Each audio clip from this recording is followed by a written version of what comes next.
87's EHL team beats the New Hampshire Avalanche by a score of 2-1, Game 2 of the EHL Frozen Finals. We've got 87's head coach Adam Hooley here. Adam, first off, your just initial thoughts on the game. Again, another highly competitive game. I thought the pace was as good as yesterday. Just a really good level hockey game with a lot of college hockey players in that game, and it was good to be a part of. I'm happy we came out on the strong side of that one and was able to push for a Game 3 now. And in Trinity, same thing, down a game, bounce back Game 2 against PHC. Even you lose Game 2, win Game 3. What can you talk about with the resilience of your group? Yeah, I mean, we talked about it all the time. It's just the idea of trying to own it. The guys are a close group. A lot of them have been together for 2+ years now, so they just know at the end of the day that your back's against the wall, and if you don't come out victorious, it's over. And I think right now we got a group that doesn't want it to be over yet, and we've shown that in playoffs, and now tomorrow is going to be the biggest test of them all. Hey, George.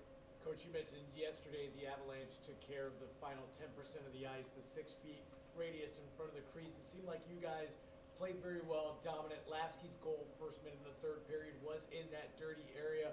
What was the message to the team regarding that area of the ice? Yeah, I mean, I just challenged them going into the third period that I still didn't think we were owning it as much in that 10%, and we needed to if we're going to come out of that. So great that it happened in the first minute. Also made the period seem like it was forever because of that. But at the same time, at 10%, I thought we were able to match their physicality and their demand in that area, and that's what we needed to do tonight.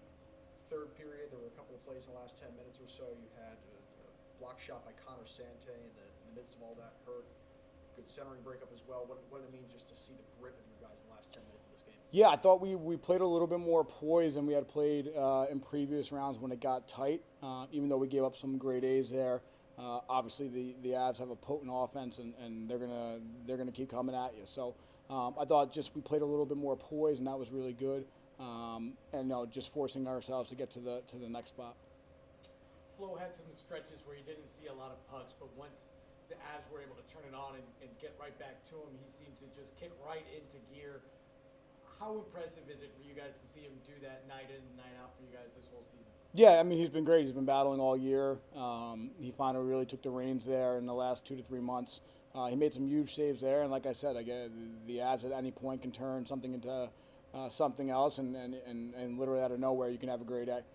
So for him to make some big saves there, I thought he stepped up and he did what he needed to do. And now, again, we need one more performance from him. Chippy, tight check in game. How is it you keep your group so level-headed throughout it, and they're able to follow through and hold on in that tight game? Yeah, I definitely got chippy, definitely got contested there. I think both teams ultimately do respect each other, and we were able to keep it at that. We had a little going along there, but again, I think it was just out of the love of the game, and guys, both are all passionate about it. But just understanding where we need to be, and the bench knows how my style is. The bench knows I can get into it, but they feed off that, and at the same time, they know when we got to focus on the task at hand. So I was very happy with them, and we'll see what we can do tomorrow.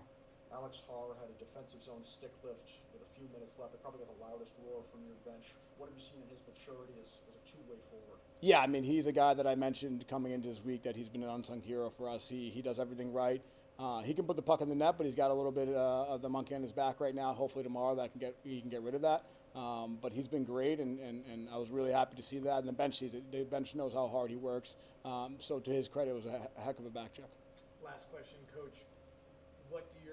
What does your group need to do to walk away with the title tomorrow? We got to do the same thing. We got to show up. We got to compete. We got to be good in 100% of the areas. We got to try to win those 10% battles in the tougher areas. Play our game and make sure we feel great coming out of the 60 minutes that we're going to play. All right, Adam, thanks for your time. Thank you.